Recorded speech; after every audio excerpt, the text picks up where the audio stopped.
ونصلي على رسوله الكريم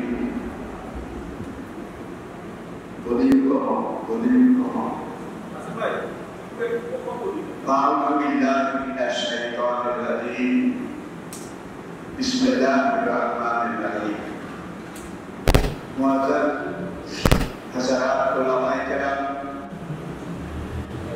ফুজারা উলবিয়া নিজাম উপস্থিত সকল স্তরের পর্যায়ে দ্বীনের আশিকিন মুহিব্বিন মুতাআল্লিকিন হযরত মুসলিয়ান کرام আসসালামু আলাইকুম ওয়া রাহমাতুল্লাহ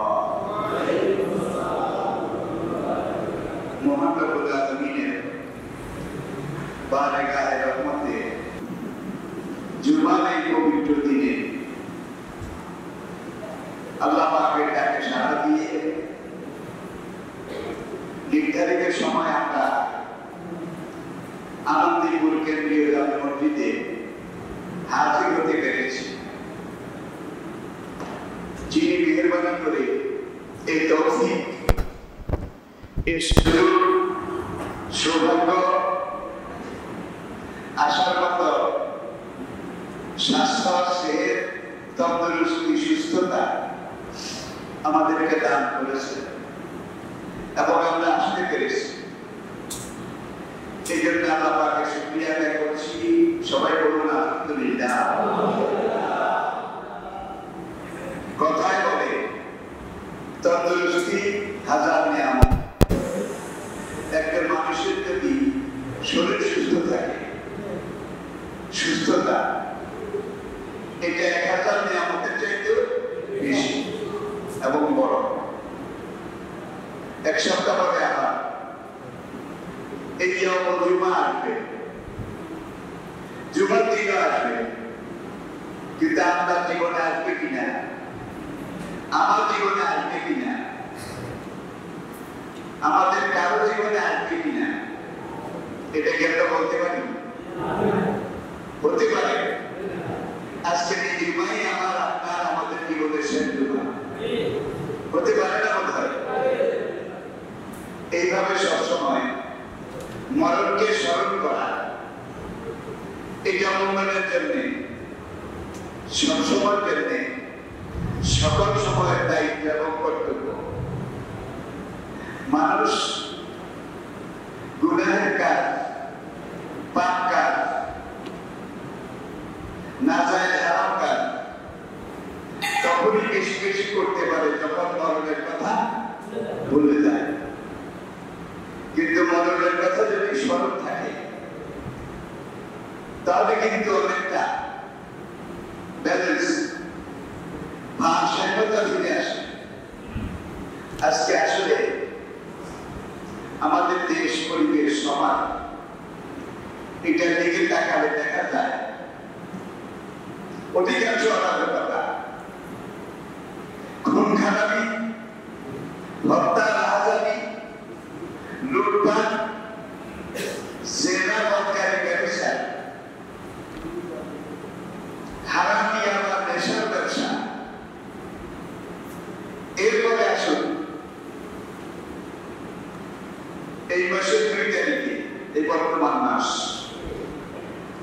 দৈনিক যুগান্তর পত্রিকার প্রথম পৃষ্ঠার প্রথম কলম স্বাস্থ্য খাতের একটা কাজের জন্য 9 কোটি টাকা সরকার বরাদ্দ করেছে। 9 কোটি টাকা, এখান থেকে 8 কোটি টাকাই ম্যাক্সিমাম ভাগ্য করে দিয়ে গেছে। তাহলে 9 কোটি টাকা 8 কোটি টাকায় যদি খেয়ে ফেলা হয়, এটা একটা উদাহরণ। এই ধরনের কাজ বোধহয় সব ক্ষেত্রে হয় না। স্বাস্থ্য মন্ত্রণালয় একজন গাড়ির ড্রাইভার, যারা ফেসবুক দেখেন, পত্র পত্রিকা পড়েন, কয়েক বছর পর্যন্ত স্বাস্থ্য মন্ত্রণালয়ের প্রধানের গাড়ি চালায়। সে আসলে কোটি কোটি কোটি কোটি টাকা মালিক। এখন এই যদি অবস্থা ছোটকালে মহানবীদের মুখে শুনেছি, যাই ভাঙা হইলে চলে, ঘরে ভাঙা হইলে চলে না। আমাদের যেখানে যত ঘরে আছে সকল কিন্তু ভাঙা। আমি বুঝাতে পারলাম কিনা? এই যদি হয় কোন একটা দেশের, কোন একটা জাতির অবস্থা, এমন একটা খাত আমরা খুঁজে বের করেন যে খাতটা এই ধরনের দুর্নীতি, এই ধরনের অপকর্ম, মারামারি, খাওয়াখাওয়ি, একটা বলেছিল হাওয়া ভবন, হাওয়া ভবন, সেটা ছিল একটা ভবন। আর এখন পুরো দেশে লক্ষ লক্ষ খাওয়া ভবন, হাওয়া ভবনের জায়গায় খাওয়া ভবন। তাহলে দিন যত যায় আমাদের শুরু, আমাদেরকে নিয়ে পুরো দুনিয়া হাসাহাসি করে। করোনার এই সংকটময় সন্ধিক্ষণে জাতির জন্য সবচেয়ে প্রয়োজন স্বাস্থ্য বিজ্ঞান, নাকি? স্বাস্থ্য বিজ্ঞান। আর গত 6 মাসের দুর্নীতি সবচেয়ে বেশি হয়েছে কোন বিভাগে? কোন বিভাগে? স্বাস্থ্য বিজ্ঞান। তাহলে বুঝা গেল আমাদের জীবন নিয়ে খেলা করে ওরা, আমাদের জীবন নিয়ে খেলা করে। এটা আমার আলোচনার বিষয় নয়, কিন্তু যেটা বাস্তবতা সেটা আমি শুধু বলেছি এবং একটা জাতীয় দৈনিকে রেফারেন্স দিয়ে বলেছি। ওটা কি সত্যি? এটা আপনারা জানেন। ইসলামের ইতিহাসে একটা গুরুত্বপূর্ণ ব্যাপার, অধ্যায়, 6ষ্ঠ হিজরি সনে হিজরতের 6ষ্ঠ বছরে আল্লাহ নবী স্বপ্ন দেখলেন যে তিনি সাহাবায়ে কেরাম তাদেরকে নিয়ে বাইতুল্লাহ আল্লাহর তওয়াফ করছেন, সেখানে হজ করছেন, কুরবানি দিচ্ছেন, সাহাবারা সাই করছেন। নবীদের স্বপ্ন কিন্তু স্বপ্ন নয়, ওহী। এটাকে বলা হয় ইনডাইরেক্ট ওহী। ইনডাইরেক্ট ওহী, আল্লাহ পাকের পরোক্ষ নির্দেশ। নবীজি ঘোষণা দিলেন যে আল্লাহ পাক আমাকে নির্দেশ দিয়েছেন, আমি খাবে দেখেছি। আমরা এবার আল্লাহর বাইতুল্লাহ সেখানে হজ করতে যাব। আল্লাহর ঘর, এটা তওয়াফ করব, সাফা মারওয়া সাই করব, আরাফাতে ওকুফ করব, মিনাতে গিয়ে কুরবানি করব। সকল সাহাবায়ে কেরাম তারা প্রস্তুতি নিলেন, কুরবানির জন্তু এটা সঙ্গে নিলেন। মদিনা থেকে রওনা করে মক্কার দিকে,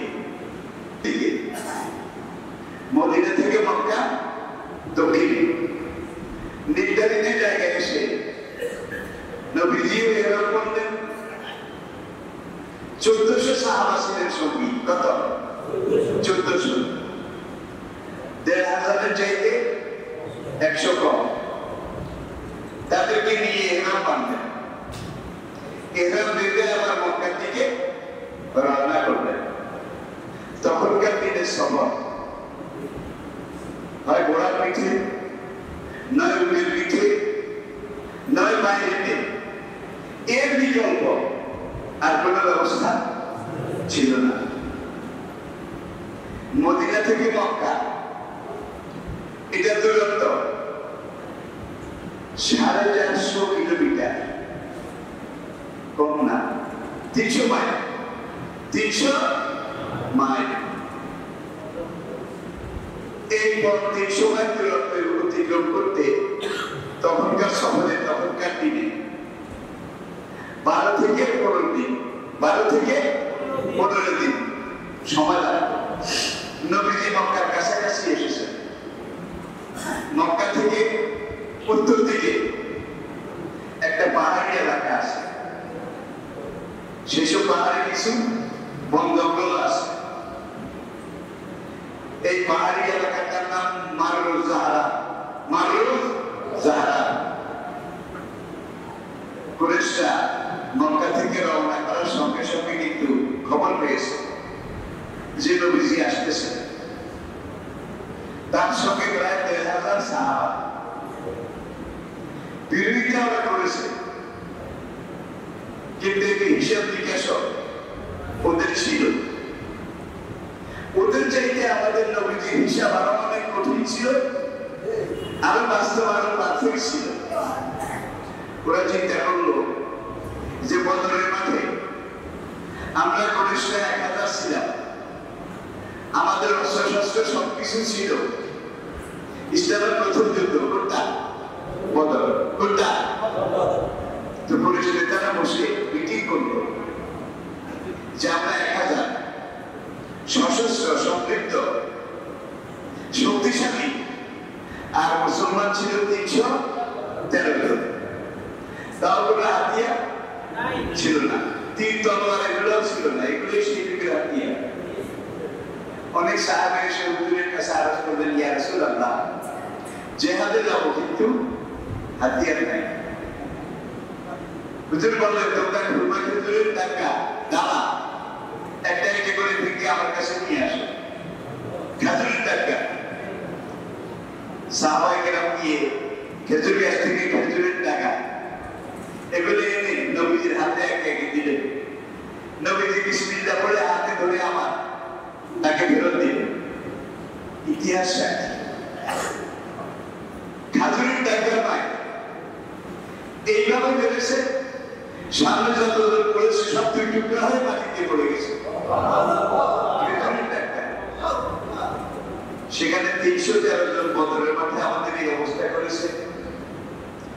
উহুদে তাও আমরা জিততে পারিনি, যদিও একটু সুবিধা আমাদের ভয় ছিল। খন্দকে আমরা জিততে পারিনি। আর আজকে 1000 মুসলমান যদি মক্কায় এসে ঢুকে, তাহলে আমরা তাদের মোকাবিলা করতে পারবো না। তারা লোক পাঠালো, দূত পাঠালো, মেসেঞ্জার পাঠালো, একটা চিঠি নিয়ে কুরাইশ নেতারা, যে আমাদের সিদ্ধান্ত হলো এই বছর আমরা মদিনা থেকে আসা মুসলমানদেরকে মক্কায় ঢুকতে দেব না। হজ করতে বাইতুল্লাহ জিয়ারত, সাফা মারওয়া সাই, মিনা আরাফা মুজদালিফা কুরবানি কোনটারই অনুমতি দেব না। এই বছর মুসলমানদেরকে মদিনায় ফিরে যেতে হবে। কাবা ঘরটা যেন ওদের বাবার তাবুক। কি? ওদের বাবার তাবুক। মুসলমানরা যদি ইচ্ছা করে পরের বছরে এসে বাস করতে পারবে। এই 1 বছরের মধ্যে তারা বুঝেছেন তো, যা প্রস্তুতি যেখানে যেভাবে দরকার এগুলো যেন নিতে পারে। চিঠি পেয়ে নবীজি হযরত ওসমান রাদিয়াল্লাহু তাআলা তাকে আরেকটা চিঠি দিয়ে মক্কার নেতাদের কাছে পাঠালেন। চিঠির মর্ম ছিল, আমরা যুদ্ধ করার জন্য আসি, আমরা হজ কুরবানি তো জিয়ারত এটার জন্য এসেছি। যুদ্ধের কোনো অস্ত্র-শস্ত্র আমরা আনিনি, আমরা যে হজ করতে এসেছি এটার প্রমাণ আমাদের সাথে কোরবানির জানোয়ার, কোরবানির যন্ত্র আমরা সঙ্গে এনেছি। উসমান রাদিয়াল্লাহু তাআলা তিনি এই বার্তা নবীজির এই চিঠি নিয়ে কুরাইশ নেতাদের কাছে গেলেন।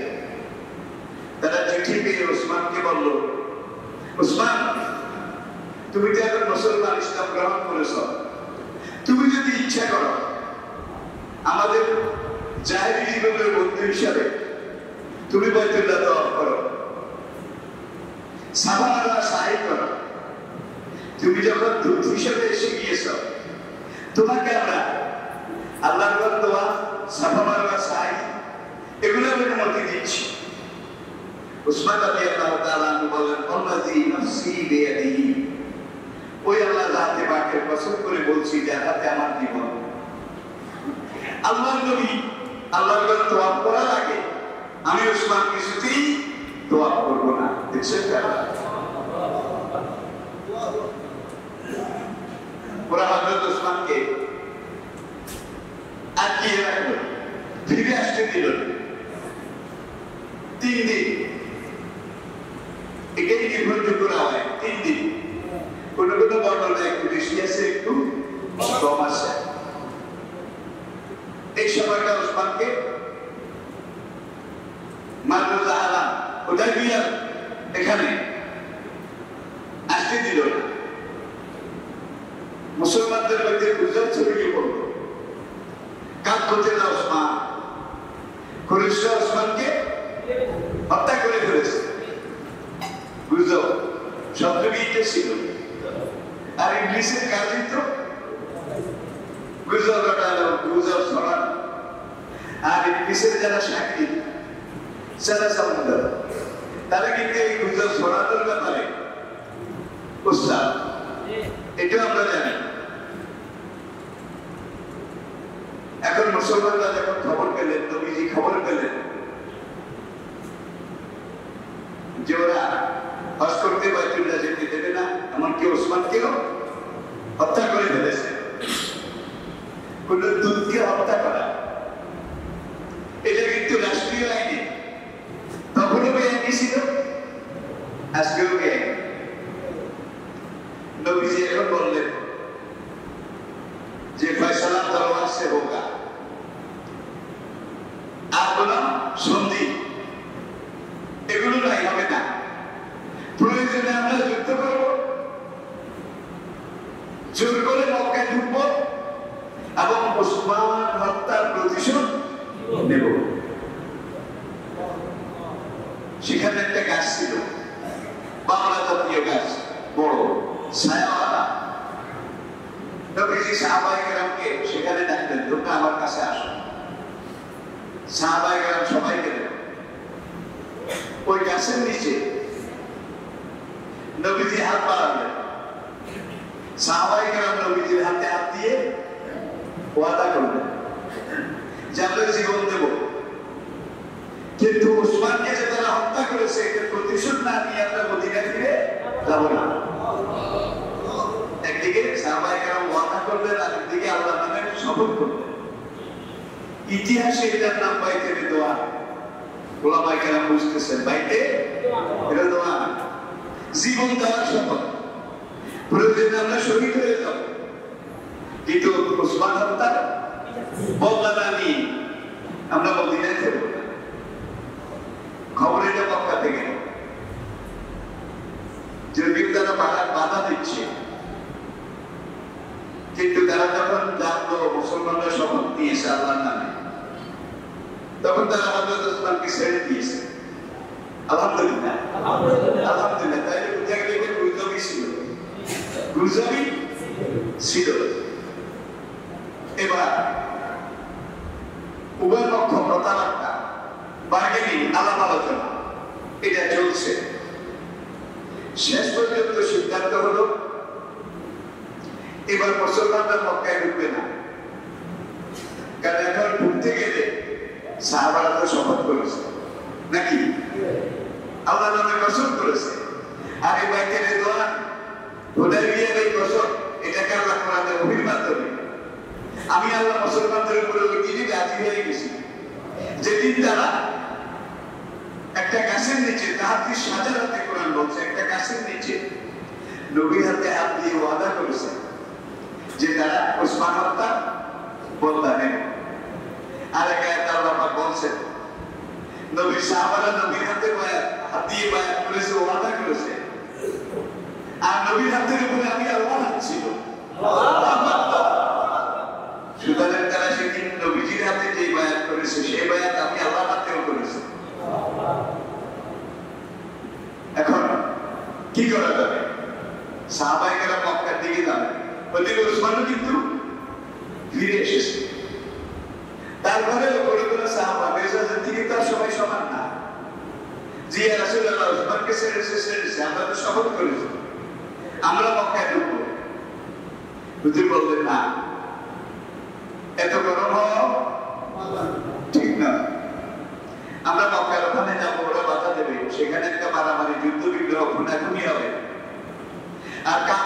আশেপাশে এইভাবে যদি যুদ্ধ বিগ্রহ ফুটাফুটি হয়, এটা হুদুদে হারাম, এটা হুদুদে হারাম, হারামের সীমা রেখা। যেখানে একটা মশাও মারা যায় নেই, একটা পিঁপড়াও মারা যায় নেই, একটা গাছের পাতা ছেঁড়া যায় নেই, সেখানে আমরা ঢুকতে এখন খুন খারাপই হবে, বৈতুল্লাহ কাবা অবমাননা হবে। সুতরাং আমরা সন্ধি করব। এবার আসল সন্ধি 1 নম্বর, এবার মুসলমানরা মক্কায় যাবে না, তারা মদিনায় ফিরে যাবে। তাদের সাথে যে কোরবানির জানোয়ারগুলো আছে, এগুলোকে তারা কোরবানির নামে হুদায়বিয়ার এখানেই জবাই করবে কোরবানির নিয়তে। 10 বছর পর্যন্ত কুরাইশ এবং মুসলমানদের মধ্যে কোনো যুদ্ধ হবে না, কুরাইশরাও করবে না, মুসলমানরাও করবে না। 10 বছর পর্যন্ত যুদ্ধ বন্ধ চুক্তি। এরপরে শর্ত যেটা, মক্কার কোনো লোক ইসলাম গ্রহণ করে যদি মদিনায় যায়, মদিনার কর্তৃপক্ষ অর্থাৎ নবীজি, মদিনার কর্তৃপক্ষ মক্কা সেই লোককে মক্কাবাসীদের কাছে ফিরিয়ে দিতে বাধ্য থাকিবে। মদিনার কোন লোক যদি কোনো কাজে কোনো ব্যাপারে মক্কাতে আসে, তাহলে মক্কার নেতৃবৃন্দ কর্তৃপক্ষ ওই লোককে মদিনা কর্তৃপক্ষের কাছে ফিরিয়ে দিতে বাধ্য থাকবে না। কেমন লাগে? মক্কার কোন লোক মদিনায় গেলে মদিনার কর্তৃপক্ষ তাকে ফেরত দেওয়া লাগবে, আর মদিনার কোন লোক মক্কায় আসলে মক্কার কর্তৃপক্ষ তাকে ফেরত দেবে না। হুজুর বলতেছেন, আলী দেখতেছেন, এই শর্ত দুইটা যখন আসলো, আলী কলম দেখে দিলেন। গ্রাম বাংলার আমাদের পরিবেশে এরকম বলতে হয়, হুজুর চুক্তির খাতা কিনে, চুক্তির খাতা কিনে। তাদের লোক মদিনায় গেলে ফেরত দিতে হবে, কিন্তু আমাদের লোক মক্কায় আসলে ফেরত দেবে না। মরেছি বলে পৌঁছে যায়নি, এমন চুক্তির দরকার নাই। হুজুর আলীকে বললেন, ইয়া বুনাইয়া, বাবা দেখো, সুলহ খায়, সন্ধি শান্তি চুক্তি, এটা সবসময় কল্যাণ। দেখো আলী লিখতেছেন, এর মধ্যে মক্কার এক নেতা, সে আবার লোকমা দিল, লোকমা বুঝেন তো, মামা দিল, মামা কয়, আপনি যে লিখেছেন এই চুক্তি, মদিনার নেতা মুহাম্মদ সাল্লাল্লাহু আলাইহি ওয়াসাল্লাম, মদিনার রাষ্ট্রপ্রধান মুহাম্মদ সাল্লাল্লাহু আলাইহি ওয়াসাল্লাম আর মক্কার পুরোহিতদের নেতাদের সাথে স্বাক্ষরিত হচ্ছে। মিন মুহাম্মাদির রাসূলিল্লাহ ইলা রুয়াসাই মক্কা, বুখারীতে কথাটা এইভাবে এসেছে। আল্লাহ রাসূল মুহাম্মদ সাল্লাল্লাহু আলাইহি ওয়াসাল্লাম এবং মদিনা মক্কা কর্তৃপক্ষ তাদের মধ্যে এই শর্তে এই মর্মে চুক্তি লেখা হচ্ছে। কুরাইশ নেতারা বলতো, মুহাম্মদুর রাসূলুল্লাহ, এটা লেখা যাবে না, লিখতে হবে মুহাম্মদ ইবনে আব্দুল্লাহ। এখন ওমর রাদিয়াল্লাহু তাআলা একটু গরম হয়ে গেল, কেউ কেউ একটা কোশ্চেন নবীকে খাতিরে আমরা ঠিক করে রেখেছি, মুহাম্মদ যে আল্লাহর রাসূল, এটা আল্লাহর ঘোষণা, এটা পুরো দুনিয়া জানে, এবং মুহাম্মদুর রাসূলুল্লাহ লেখা যাবে না, মুহাম্মদ ইবনে আব্দুল্লাহ লিখতে হবে। আমার চুক্তি আমাদের দরকার নেই। আর ওমর বেলায় গরম হইলে কিন্তু তারা থামাইতে খুবই কঠিন ছিল। এইবার ওমর বিনতে নবীজির শ্বশুর, আবু বকরের শ্বশুর, প্রথম দুই আমিরুল মুমিনিন আবু বকর এবং ওমর রাদিয়াল্লাহু তাআলা আনহুমা, এই দুইজন বিনতে নবীজির শ্বশুর। আর শেষের দুইজন উসমান এবং আলী রাদিয়াল্লাহু তাআলা আনহুমা, এই দুইজন নবীজির মেয়ে জামাই। শ্বশুর দুইজন, জামাই দুইজন। হুজুর আলীকে থামাইলেন যে ঠিক আছে, ওমরকেও বুঝালেন। এখন কুরাইশ নেতারা বলল,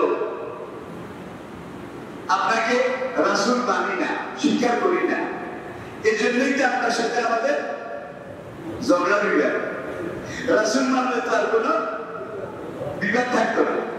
এখন এই কাগজের মধ্যে চুক্তির মধ্যে আপনি যদি মোহাম্মদ রাসূলুল্লাহ লেখেন আর আমরা এটাতে দস্তখত দিই, দস্তখত, তাইলে মুখে না কাগজে আপনাকে রাসূল হিসেবে মেনে নেওয়া যায়, মেনে নেওয়া লাগে। দেশের পলিটিশিয়ান কেউ কম না, কিন্তু মুখে আপনাকে আমরা রাসূল স্বীকার করিনি, করছি না, করবো না, কিন্তু কাগজে মোহাম্মদ রাসূলুল্লাহ আপনি লিখেছেন, আমরা এটাতে দস্তখত দিলে কিন্তু আপনাকে রাসূল হিসেবে মেনে নেওয়া হয়। মুখের কথার চাইতে লিখিত ডকুমেন্ট এটা মজবুত, ঠিক কি না? একটা সাহাবায়ে কেরাম একদল বললেন, তুমি ইয়া রাসূলুল্লাহ সত্যি দরকার নেই, রাসূলুল্লাহ এটা থাকবে। হুজুর আলীকে বললেন, বাবা রাসূলুল্লাহ কোন কালে লেখছো?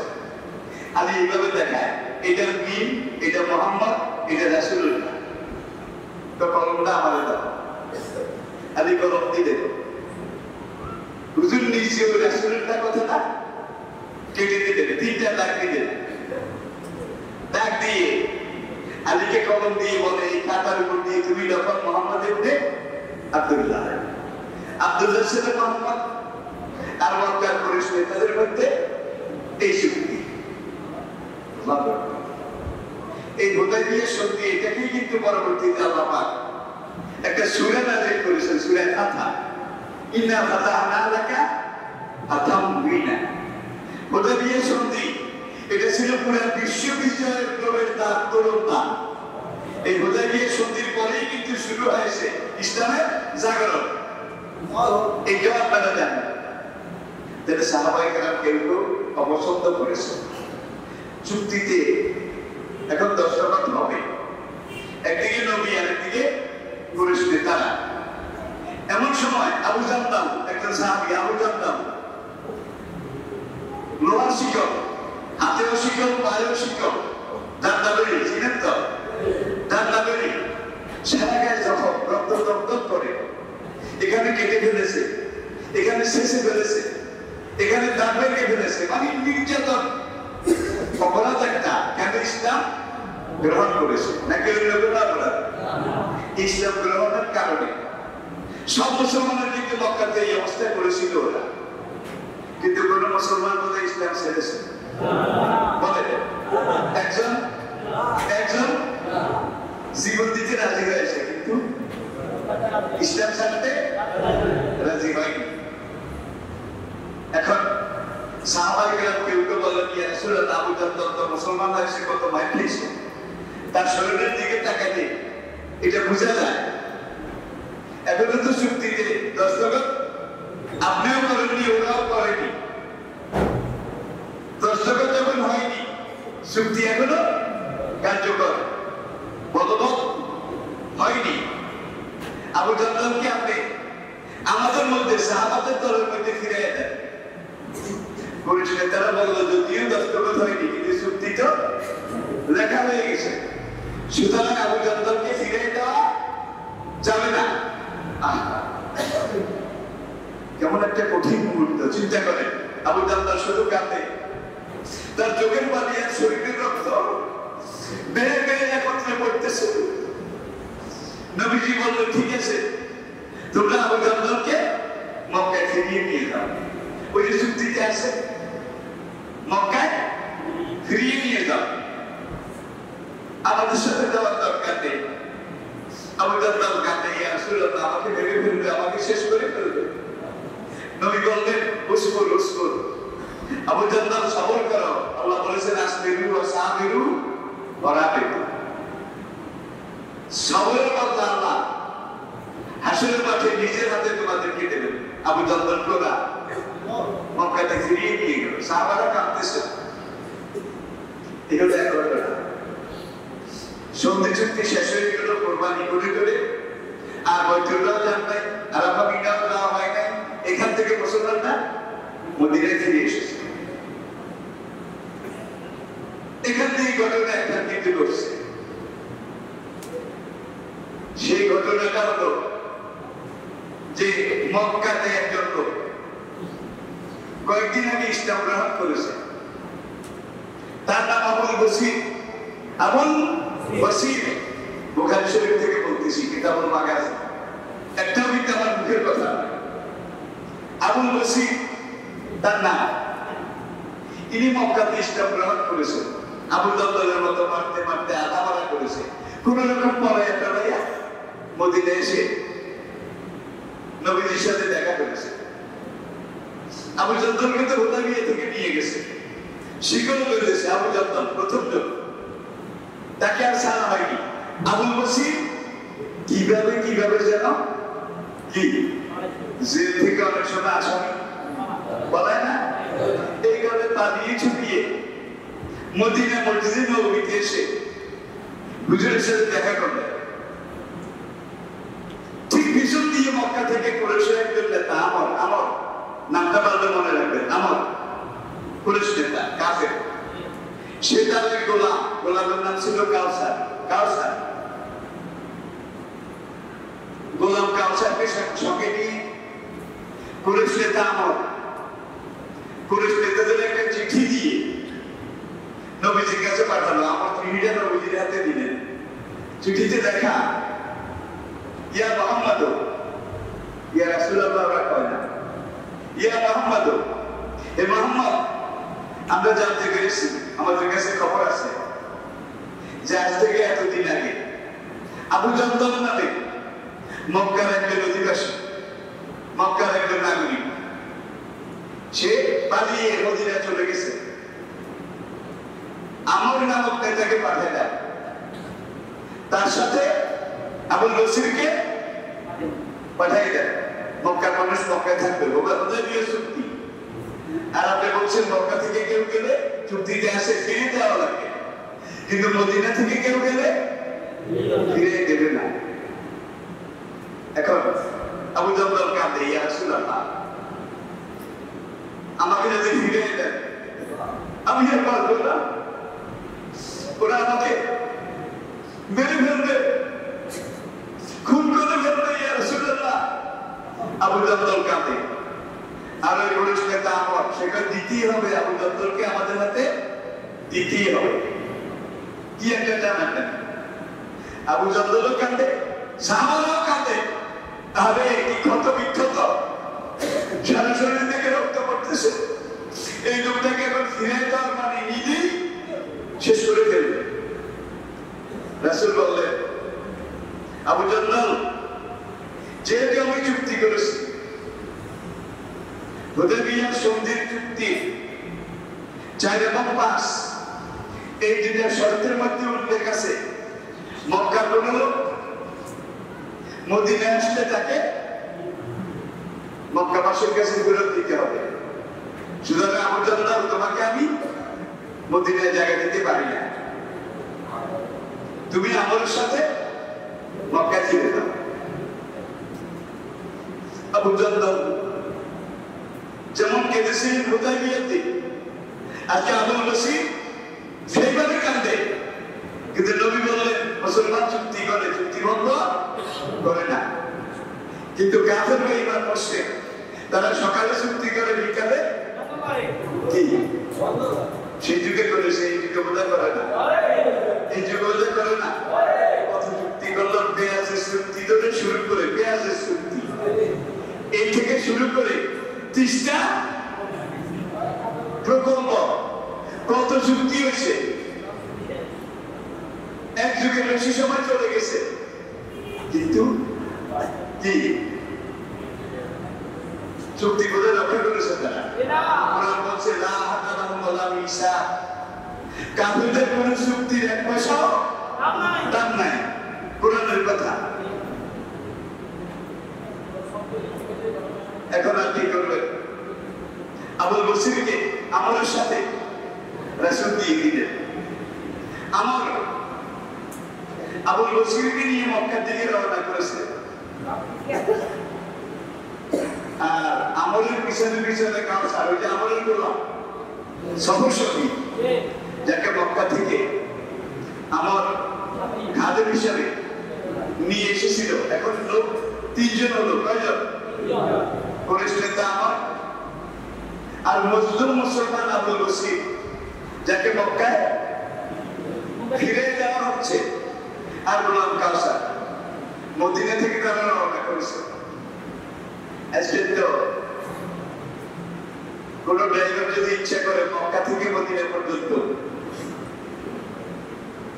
এক গিয়ারে যাওয়া যায় গিয়ারও চেঞ্জ করা লাগে না আপ ডাউন করা লাগে না একবারে থেমায় কিন্তু তখনকার তো হাঁটা পথ এখন মদিনা থেকে তারা রওনা করেছে তখনকার রাস্তা ছিল মদিনা থেকে প্রথম পশ্চিম দিকে যাওয়া লাগতো পশ্চিম দিকে যেতে যেতে 40 কিলোমিটার পশ্চিমে গিয়ে লোহিত সাগরের কিনার দিয়ে একটা রাস্তা আছে সেই রাস্তা দিয়ে মক্কাও যাওয়া যায় দামেস্কের সিরিয়া লেবানন মিশর পর্যন্ত যাওয়া যায় আর সেই যুগের যত বাণিজ্য কাফেলা সফরের কাফেলা সব এই রাস্তা দিয়েই চলত আর এই রাস্তাটা লোহিত সাগরের পূর্ব পার দিয়ে লোহিত সাগরের পূর্ব পার দিয়ে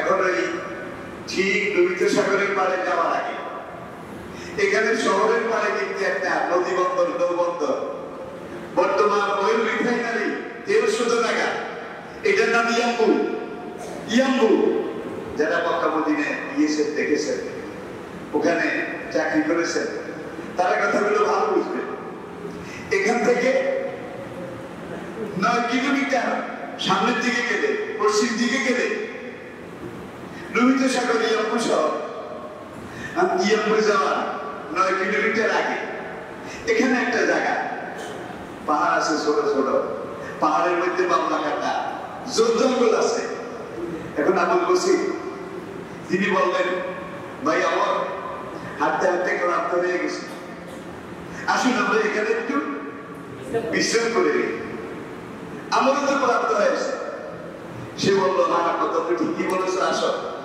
আমরা এখানে পাহাড়ের এখানে গাছপালা আছে ছায়া আছে আমরা কিছুক্ষণ এখানে জিরিয়ে বিশ্রাম করি কিছু হালকা চা পানি খেয়ে একটু ফ্রেশ হয়ে নিই তারপরে আবার রওনা হব এখন এখানে জায়গাটার নাম ইস ইস দীর্ঘই তাদের বছর আবার বলছি ইস দীর্ঘই তাদের বছর এই পাহাড়ের পাশেই কিন্তু হুজুরের আম্মা মা আমেনা তার কবর ইসের পাহাড়ের কাছে পাশে একেবারে লাগোয়া এখন নাস্তা টাস্তা খেয়ে ফ্রেশ এখন রওনা করার আগে আবুল বসির খালি আমার পরিস্থিতি তলোয়ারের দিকে তাকায়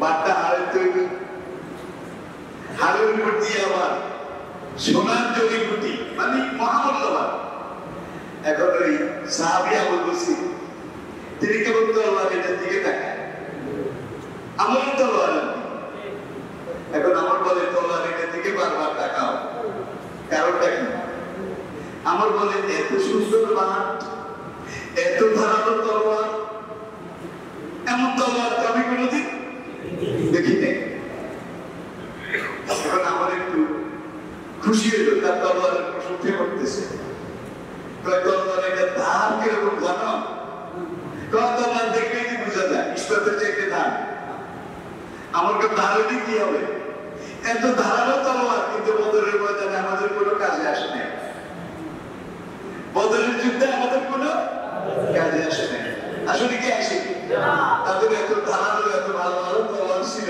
আর মুসলমানদের খাতুনের টাকায় কাম শেষ আল্লাহ পারে নাকি পারে না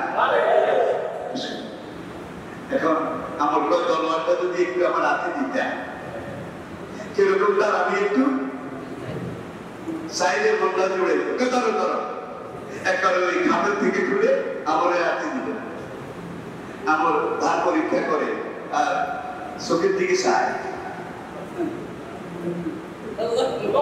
এমন উঠতেছে সিনের এখান দিয়ে দুই ভাগ হয়ে দুই দিকে পড়ে গেছে গোলাম একটা ছিল সঙ্গী কাউসার নাম মনে আছে কাউসার দিছে মদিনার দিকে দৌড় যে মক্কা যাওয়া আমার কাম না আর কাউসারে আমার মনিবকে এক কবে দুই টুকরা করেছে আমাকে তো ছাড়ার কথা না সে রাসূলের কাছে গিয়ে আত্মসমর্পণ করেছে কাঁদে আর কাঁপে নবীজি বললেন এই ব্যক্তি নিশ্চয়ই কোন কঠোর জীবী থেকেছে কঠোর কিছুক্ষণ পরে আবু জরদল চুপি চুপি মসজিদেরও বেঁচে গেছে মনে আছে আবু জন্দল মনে আছে আবু জন্দল দেখেন গিয়ে হুজুরের সালাম দিল আমাদের তলোয়ার এটা নবীর সামনে রাখলো হুজুর আমাদের সাথে যুদ্ধ করে আমি জিতে গেছি এটা তো তলোয়ার এটার মালিক আমি নয় এটা মালিক গনিমত এটা আপনার কাছে দিচ্ছি আপনি এটা বাইতুল মালে জমা করেন এখন হুজুর বললেন তুমি তো কাজটা ঠিক করো না তার সাথে তোমাকে পাঠিয়েছি চুক্তি মোতাবেক তুমি পথে তাকে এইভাবে এক কবর দুই টুকরা করেছে এটা তোমার ঠিক হয়নি হুজুর যার সাথে পাঠিয়েছেন তাকে তো আমি মাইনাস করে দিয়েছি এখন আমাদের আর কামাকে পাঠাবেন নবীজি বললেন কামাকে পাঠাবো কি সেটা পরের কথা কিন্তু তোমাকে আমি মদিনায় জায়গা দিতে পারবো না সাহাবায়ে কেরাম কেউ জিজ্ঞেস করলেন লেমা জায়গা রাসূলুল্লাহ হুজুর কেন জায়গা দিতে পারবেন না এই লোকটা এত বড় আবুল রসুল এত হাই টেম্পার দেখা যায় লুলের থেকে চুল ঘষলেই সে অ্যাকশন শুরু করে দেয় এখন আমার এখানে কোন গন্ডগোল বাজায় সুতরাং আমার তুমি মক্কায় ফিরে যাও আবুল বসির তুমি আমাকে নিয়ে মক্কায় চলে যাও তোমার জায়গা এখানে হবে না দেখছেন চুক্তি কিভাবে মানে মুসলমান কারণ মদিনায় আমি তোমাকে জায়গা দিতে পারবো না যদিও তুমি ইসলাম গ্রহণ করেছ কিন্তু চুক্তি বলে তোমাকে আমি মদিনায় রাখতে পারবো না তুমি যাও নবীজির কাছেও জায়গা নেই মক্কা গেলে তো শেষ আমার যে ঘটনা করেছে ঘটনার কথা খেয়াল আছে তো একরকমের ঘটনা এখন এই আবুল বসির যদি মক্কায় যায় তার কি অবস্থা হবে আবুল বসির বুঝলেন মক্কায় গেলেও তো আমার টুকরা টুকরা খন্ড বিখণ্ড করবে এখন সে আবার গিয়ে যেখানে সে আমলকে টুকরা টুকরা করেছে মা আমিনার কবরের কাছে পাহাড় বন জঙ্গল এদের মধ্যে যেয়ে ঢুকছে দিলে সেখানে পালিয়ে থাকে সন্ধ্যা পরে সেখান থেকে বের হয় পালিয়ে থাকে কেন পুলিশের লোককে দেখা দিয়ে আসা যাওয়া করে দেখতে হয়তো কেউ চিনে ফেলবে যে আবু জন্দল এই পাহাড়ে পালিয়ে আছে সন্ধ্যা পরে বের হয়ে আশেপাশে 4-5টা বেদুইন কবিলা গোত্র বেদুইন আরব বেদুইন তাদের ক্যাম্পে গিয়ে তাদের তাবুতে গিয়ে ইসলামের দাওয়াত দেয় দেখছেন কেন তাহিদের দাওয়াত দেয় জান্নাহু লা ইলাহা ইল্লাল্লাহ আল্লাহ ছাড়া কোনো মাবুদ নেই ইলাহ নেই দেবদেবী নয় মূর্তি নয় চাঁদ সূর্য নয় মানুষ এক আল্লাহর ইবাদত করবে এইভাবে ওই 5টা কবিলার সব লোক আবু জন্দলের কাছে ইসলাম গ্রহণ করে মুসলমান হয়ে গেছে মুসলমান হয়ে তারা নিজেদের তাবু সেই গ্রাম থেকে মরুদ্যান থেকে ঘুরে ঘুরে আবু জন্দলের এখানে এখানে আশেপাশের তাবু লাগিয়ে এখন আবু জন্দল তিনি তো মক্কা বন্দি খেয়াল আছে তো ওদের বিয়ে থেকে তাকে ফিরে দেওয়া হয়েছে কয়েকদিন গেল এই কয়েকদিনের ভিতরে খাওয়া তো লাগে নাকি খাওয়া তো লাগে মক্কাও যেতে পারে না জীবনের রিস্ক মদিনায় যায় না নবীজি জায়গা দেবেন না এখানেই থাকা লাগবে খাবে নাকি এখন এই সময় লোকের সংখ্যা কিন্তু প্রায় 450 আল্লাহু আকবার ওই যে বিভিন্ন কবিতা আসে এখানে বলায় এগুলোকে বলা হয় গেরিলা যুদ্ধের কি সৈন্য বাদিয়ে যোগ বুঝে আক্রমণ এমবুশ যোগ বুঝে কোপ দেয় আর বাদিয়ে থাকে এটা গেরিলা যুদ্ধ এখন কুরাইশদের কাফেলা এখান দিয়ে সিরিয়া যায় মস্কা যায় দামেস্ক যায় মিশর যায় এই দিন থেকে 400 আরবের যারা ইসলাম গ্রহণ করেছে আবুল বসিরের কাছে তারা পরামর্শ নিল যে কুরাইশরা তো আমাদের দুশমন তারা এখান দিয়ে যখন আসা যাওয়া করবে আমরা সুযোগ বুঝে তাদেরকে আক্রমণ করে তাদের মাল সম্পদ কেড়ে এনে এখানে রান্না বান্না করে খাবো। কামলা বান্না গিয়েছে, আমরা এখানে থাকবো, এখানে খাবো। কি খাবো? কুরাইশের লোকজন যারা আমাদের শত্রু, ইসলামের শত্রু, তারা তো এখান দিয়ে আসা যাওয়া করে। এটা ছাড়া আর কোনো বিকল্প পথ নাই। এখন আমরা সময় বুঝে, অবস্থা বুঝে, জায়গা বুঝে গেরিলা ভাবে গভীরভাবে গিয়ে আক্রমণ করে তাদের সব নিয়ে আসবো, এসে পাহাড়ের ভিতরে লুকিয়ে লুকিয়ে খাবো।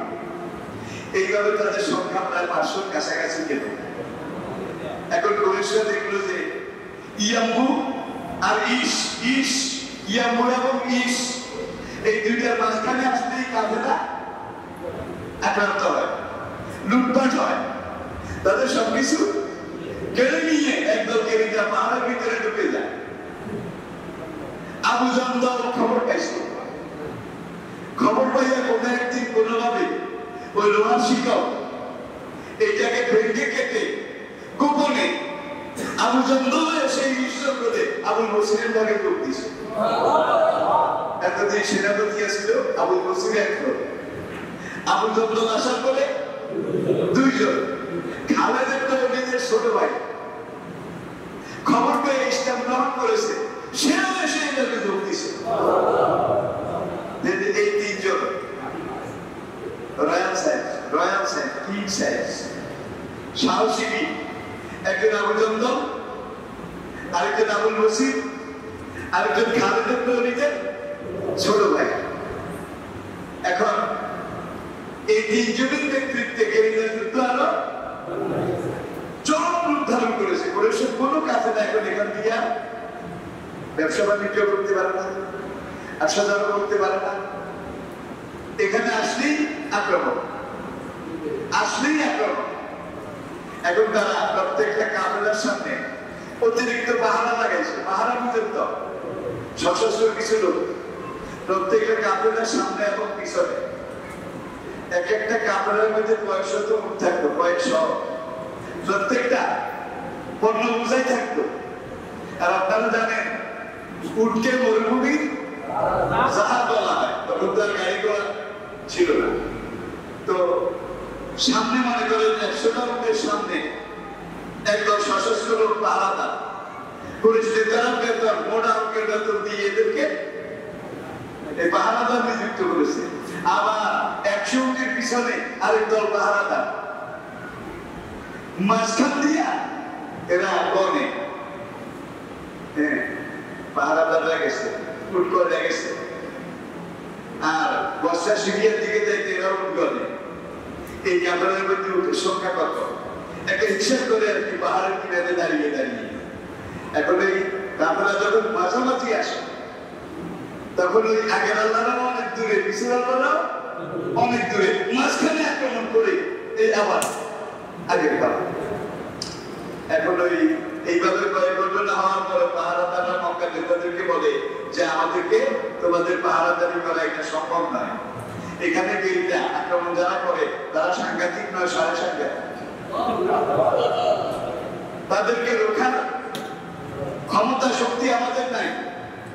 এখন খরচ বাড়লো, প্রত্যেকটা কাফেলার পিছনে এইভাবে সামনে পিছনে পাহারাদার, খরচ অনেক বাড়লো। কিন্তু এখানে ইস আর ইয়াম্বু, ইস এবং ইয়াম্বু এই দুই জায়গার মাঝখানে আসলেই কাফেলা আক্রান্ত হয়। কুরাইশ নেতারা খবর পেল যে ওই যে আবু বসির আমরকে হত্যা করেছিল সেই পাহাড়ের ভিতরে, আবু জাহল পালিয়ে পাহাড়ের ভিতরে, খালেদের ছোট ভাই পালিয়ে পাহাড়ের ভিতরে। এখন দেখা যায় এরা এমন পাহাড়ের ভিতরে আশ্রয় নিয়েছে, এদেরকে আক্রমণ করে পর্যদস্ত করা যাবে না। আর মদিনা থেকে 30 কিলোমিটার দূরে গিয়ে আমরা যদি এই মুসলমানকে দিতা এদের উপরে আক্রমণ করি, মদিনার মুসলমানরা চুপ করে থাকবে না, কোথাও চুপ করে থাকবে না। নবী তো চুক্তি রক্ষা করেছে, আবু জাহলকে আমাদের হাতে ফিরিয়ে দিয়েছে, সে পালিয়ে চলে গেছে। আবুল বসিরকেও আমাদের হাতে ফিরিয়ে দিয়েছে। নবী তো চুক্তি রক্ষা করেছে, নবী তো চুক্তি ভঙ্গ করেনি। এখন আমরা যুদ্ধ করতে হলে শুধু এই গেরিলাদের সাথে করা লাগবে। আর এখানে যদি আমরা গেরিলাদের উপরে কোনো অ্যাকশন নিতে যাই তাহলে মদিনার মুসলমানরা চুপ করে থাকবে না। তারা চিঠি একটা লিখে পাঠিয়ে এইবার দেখছে যে মিদ্রাসায়ে মক্কা ইলা মুহাম্মাদির রাসূলুল্লাহ সাল্লাল্লাহু আলাইহি ওয়াসাল্লাম দেশে খেলার না বাবাজি আজকে তারা নিজেরাই দেখছে মক্কার পুলিশ নেতাদের পক্ষ থেকে আল্লাহ রাসূল মুহাম্মদ সাল্লাল্লাহু আলাইহি ওয়াসাল্লামের কাছে এই চিঠি চিঠির মর্ম কি বলবো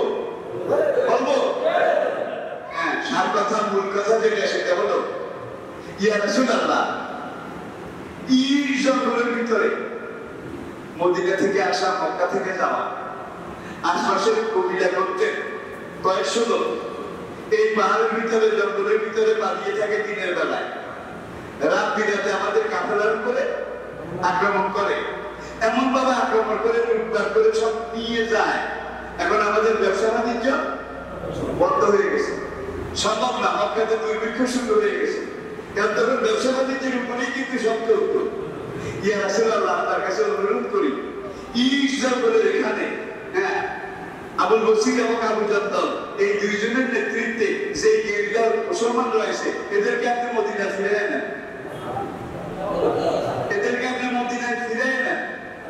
এখন থেকে মদিনার কোনো লোক মক্কায় আসলে সঙ্গে সঙ্গে আমরা তাকে মদিনায় পাঠাই দেব আর মদিনার কোন লোক যদি মক্কায় এসে আমরা পাঠাই দেব মক্কার কোন লোক যদি মদিনায় যায় তাকে আপনি আর ফেরত পাঠানো লাগবে না দেখছেন এতে বুঝা গেল জীবনের ঝুঁকি নিয়ে পাহাড়ের ভিতরে পালিয়েও তারা সেই কুরাইশের যে শিখুন্ডি শক্তি এটাকে পদানত করতে পেরেছিল কিনা বলে সন্ধির পরে যে ঘটনা আবুল বসির এবং আবু জাদ্দালের এই দুইজন মুসলমান